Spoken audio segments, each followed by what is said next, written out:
곤일행과 만나기 4년 전, 쿠로타족은 숲에 숨어서 바깥 세상과는 완전히 단절한 채 살고 있었습니다. 크라피카는 오늘 또 여전히 장로에게 바깥 세상으로 나가겠다고 따지고 있는데요. 장로의 대답은 늘 한결같습니다. 성인이 된 후 외출 시험을 통과해야만 나갈 수 있다. 쿠로타족은 수백 년 전부터 외부 사람들에게 두려움과 호기심의 대상이 되어 너무 많은 피를 흘려왔죠. 따라서 붉은 눈의 비밀을 지킬 능력이 되는 사람만 나갈 수 있습니다. 크라피카가 이토록 바깥 세상을 동경하게 된 계기가 있었는데요. 그것은 바로 1년 전 신라와의 만남입니다. 크라피카와 그의 단짝 친구 파이로는 다리에 부상을 당한 한 여행객을 발견하게 됩니다. 그녀의 이름은 신라. 신라는 조난당한 지 꽤 오래되어서 배고픔과 목마름에 시달리고 있었는데요. 크라피카와 파이로는 물과 먹을 것을 주고 덕분에 신라는 기운을 차리게 되죠. 신라는 보답으로 두 사람에게 디노헌터라는 책을 줍니다. 그녀에게 헌터라는 꿈을 만들어준 소중한 책이라면서 말이죠. 또 신라의 다리가 완치될 때까지 크라피카와 파이로는 숨을 곳과 식량을 제공해주고 신라는 바깥 세상 이야기를 해주면서 셋은 꽤 친해집니다. 여기서 다리가 완치될 때까지라고 했는데 사실 정확히 말하자면 신라는 나을만 하면 몇 번이나 다시 넘어져 부상을 반복하고 있었습니다. 덕분에 그들의 은밀한 거래는 꽤 오랜 기간 지속되었죠. 신라와 있을 때는 바깥 세상 이야기를 듣고 둘만 있을 때는 디노헌터 읽기. 이 루틴을 얼마나 반복했을까요? 어느 날 갑자기 신라는 그동안 고마웠고 다시 여행을 떠나겠다는 편지만 남기고 사라져버렸습니다. 그녀가 떠난 이후에도 디노헌터를 비밀 공간에 숨겨놓고 꾸준히 읽고 있던 크라피카. 그러던 어느 날 비밀 공간에 책이 없어졌는데요. 크라피카는 바로 장로에게 찾아가서는 디노헌터를 읽어보니까 어떠냐고 감상평을 물어봅니다. 가슴을 뛰게 하는 좋은 책이라고 솔직하게 대답하는 장로. 하지만 동화 같은 책과 잔혹한 현실은 너무나도 다르기 때문에 크라피카가 어른이 될 때까진 디노헌터를 돌려줄 수 없다고 하죠. 크라피카는 그에 지지 않고 책에 나오는 문장을 인용해가며 장로를 설득하였고 결국엔 장로의 마음을 움직이는 데에 성공했습니다. 원래는 어른들에게만 허용되는 외출 시험 응시 자격을 얻어낸 것. 외출 시험은 총 3단계로 이루어져 있는데요. 1단계 어학 테스트, 2단계 상식 테스트, 그리고 3단계 자기 억제 시험입니다. 1, 2차 테스트에서는 출제자를 오히려 압도해버리는 크라피카. 지식으로는 도저히 감당할 수 없네요. 이제 마지막 테스트만 남았습니다. 이게 사실 가장 중요한 테스트죠. 바로 자기 억제 시험. 붉은 눈이 되지 않고 마을에 가서 무사히 장을 보고 오는 겁니다. 테스트를 하기 위한 조건 2가지. 첫 번째, 테스트가 끝나고 붉은 눈이 되었는지 확인하기 위해 붉은 눈으로 변할 경우 그 상태를 24시간 유지하게 만드는 특수 안약 넣기. 두 번째, 돌발 상황에 대비하여 파트너를 한 명 선택하여 장보기에 동행한다. 크라피카는 동행 파트너로 단짝 파이로를 지목합니다. 파이로에게 안약을 건네는 장로. 파이로는 실수로 안약을 놓치고 겨우 다시 찾아서 눈에 넣은 뒤 바로 마을로 출발합니다. 파이로는 사실 눈과 다리가 불편했는데요. 절벽에서 떨어지는 크라피카를 구하려다 다쳤기 때문이죠. 크라피카는 갈수록 증상이 악화되어가는 파이로를 위해 바깥 세상에 나가 의사를 찾으려던 것이었습니다. 그리고 파이로의 병이 다 나으면 그때부터 둘이 같이 바깥 세상에서 마음껏 여행을 다닐 계획입니다. 마을에 도착한 이들. 크라피카와 파이로는 난생 처음으로 많은 사람들을 구경해서 아주 신이 났는데요.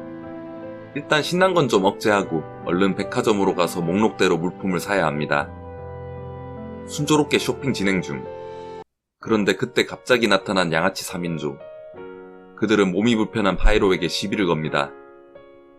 크라피카는 분노할 뻔하지만 파이로가 잘 다독여 겨우 그들에게서 벗어나죠. 양아치들이 떠나가자 다가오는 주위 사람들. 무서워서 막아주지는 못했지만 그들은 뒤늦게라도 크라피카 일행을 도와줍니다. 그중 할머니 한 분은 제때 말려주지 못해 미안하다고 연신 사과하는데요. 제때 나서주진 못했어도 분명 착한 사람들인 것 같습니다. 확실히 디노헌터에서 본 그대로입니다. 어려운 일이 생겨도 꼭 주위에 도와주는 사람들이 있다는 그 말 그대로죠. 그렇게 집으로 돌아가려는데 다시 나타나버린 양아치들. 이번엔 통행세를 내라면서 시비를 거는데요. 크라피카와 파이로는 온갖 굴욕을 다 참아내고 겨우 그 자리에서 벗어날 수 있을 것 같습니다. 그때 양아치의 마지막 한마디에 크라피카는 결국 이성을 잃고 분노해버립니다. 파이로의 불편한 몸을 가지고 장애인 취급한 것이죠. 붉은 눈이 되어 순식간에 3명을 모두 후드려 패버리는 크라피카. 크라피카는 양아치들을 패다가 충격적인 말을 듣습니다. 장로가 양아치들에게 돈을 주고 크라피카를 도발하라고 지시했다는 것. 사실 크라피카가 미션에 실패하도록 꼼수를 쓴 것인데 양아치들은 그 과정에서 파이로의 불편한 몸까지 건드리면서 선을 세게 넘어버린 것이죠. 파이로는 장로에게 당장 전화해서 크라피카 일행이 도발에 넘어가지 않았다고 말해라 합니다. 시키는 대로 하는 양아치. 그러고 이제 숲으로 돌아가려 하는데 크라피카에게 돌이 날아옵니다. 백화점에서 크라피카를 도와줬던 할머니였는데요. 크라피카를 구해주려다 잘못 던진 걸까요? 그게 아니라 크라피카에게 분노하고 있던 것이었습니다. 다행히 할머니를 계속 말려주는 같이 다니는 여자. 사실 그녀도 크라피카를 더 자극하면 여기 있는 사람 모두가 몰살당할 거라고 말한 거였죠. 확실히 실제 현실은 상상과는 많이 달랐습니다. 어른들이 왜 바깥 세상에 나가지 말라고 한지 피부로 어느 정도 깨닫게 되었죠. 쿠르타족은 붉은 눈이 되었을 때 힘이 비약적으로 증가되고 그걸 직접 보거나 전해 들은 적 있는 사람들은 당연하게도 과민 반응을 할 수밖에 없는 겁니다. 미션에 실패한 크라피카는 외부로 나가려는 건 단념하려고 합니다. 그때 바깥 세상에 나가면 이번 일을 교훈으로 잘 삼아라고 말하는 파이로. 그러고 보니 크라피카의 눈 색깔이 다시 돌아와 있었는데요. 파이로가 안약을 일부러 떨어뜨려 바꿔치기 했기 때문이죠. 사실 파이로는 장로의 계획을 몰래 엿들었고 장로가 먼저 반칙을 썼으니 파이로도 나름대로 대응책을 마련해 둔 것. 그렇게 결국 크라피카의 외출이 허가됩니다. 장로는 파이로의 눈과 다리 증상을 자세히 적어놓은 쪽지를 크라피카에게 줍니다. 보내기 싫지만 이왕 나가는 거 꼭 파이로를 고쳐줄 의사를 찾아라고요. 파이로는 나중에 돌아와서 재밌었냐고 물어보면 마음속 깊은 곳에서 응이라고 말할 수 있는 그런 여행을 다녀오라 합니다. 희망을 품고 웃으면서 헤어지는 크라피카 그리고 파이로. 크라피카가 떠난 지 6주 후 마을에 있던 쿠르타족 128명은 환영여단의 습격으로 전원 사망하였습니다. 그리고 시체 옆에서 발견된 메시지. 크라피카의 과거를 보면 두 가지 의문점이 남는데요. 첫 번째, 숨어사는 쿠르타족이 어떻게 여단에게 발견되었는가? 두 번째, 여단은 왜 쿠르타족을 학살하였는가? 일단 쿠르타족이 어떻게 여단에게 발각되었냐를 먼저 생각해보면 다음 두 가지 설이 유력합니다. 첫 번째 설, 근처 마을 주민들 다수가 크라피카의 붉은 눈을 목격했기 때문이다. 원래는 붉은 눈이 들킬 경우 장로가 대응을 했겠죠. 돈으로 입막음을 하거나 도저히 안 될 경우 새로운 은신처로 이주할 겁니다. 하지만 이번 건은 장로가 붉은 눈을 들킨 것을 전혀 모르고 있습니다. 그렇기 때문에 장로가 대응을 할 수가 없었죠. 마을 주민들 사이에 근방에 쿠르타족이 살고 있다는 소문이 퍼져서 결국 숲이 발각된 겁니다. 두 번째 설. 신라가 여단에게 쿠르타족의 위치를 제보했다. 신라는 어린 시절 여단 멤버들과 같이 놀던 동양 친구였습니다. 신라는 쿠르타족 은신처로 들어와서 어른들은 모르게 크라피카 파이로 2명이랑만 소통하며 숲에 머물다 떠났는데요. 신라의 존재를 모르는 장로는 은신처를 이주해야 할 필요성을 느끼지 못한 거죠. 그렇다면 여단이 왜 쿠르타족을 학살하였는가? 여단이 학사로 남긴 메시지는 유성가가 피해를 입었을 때 복수한 뒤 남기는 메시지인데요. 여단 입장에서는 단순한 학살이 아니라 복수라는 명분이 있었다는 것. 이 메시지를 토대로 3가지 설이 등장합니다. 첫 번째, 신라 피해자 설. 쿠르타족이 신라를 살해하였고 여단은 신라의 복수를 한 것이다. 근거 1. 쿠르타족은 몇백 년 동안 숨어 지내는 데에 성공해왔다. 그동안 신라처럼 우연히 은신처로 온 외부인들이 많았을 것이다. 입막음을 할 수 있는 최고의 방법은 외부인들을 모두 죽이는 것이다. 근거 2. 신라는 어느 날 갑자기 인사도 없이 편지만 남기고 떠났다. 쿠르타족 어른들에게 습격당했기 때문이다. 근거 3. 장로는 디노헌터를 발견했는데 책의 출처에 대해서 전혀 궁금해하지 않았다.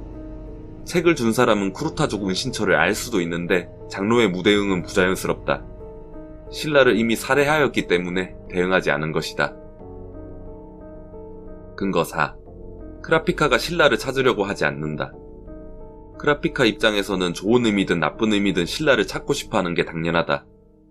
따라서 크라피카는 신라가 이미 죽은 것을 알고 있다. 두 번째, 쿠르타족 흑막설. 쿠르타족 누군가가 유성가에 큰 잘못을 저질렀고 여단은 복수하기 위해 예전부터 쿠르타족을 찾고 있었다. 신라는 쿠르타족 은신처를 찾아내려던 중 조난당한 것이다. 숲을 빠져나간 신라가 은신처 위치를 알려줘서 여단이 복수하러 간 것이다. 세 번째 설. 신라 또는 다른 악당이 여단과 쿠르타족 사이에 고의로 오해를 만들었다. 이 행동의 이유는 붉은 눈을 차지하기 위함이며 여단은 선동당해 쿠르타족을 학살한 것이다. 이 경우에는 선동 주체와 여단의 합동 학살 작전이 진행되었을 것이다. 크라피카 우복인 싸움 때 우복인은 붉은 눈에 대해 한참을 떠올리지 못했다.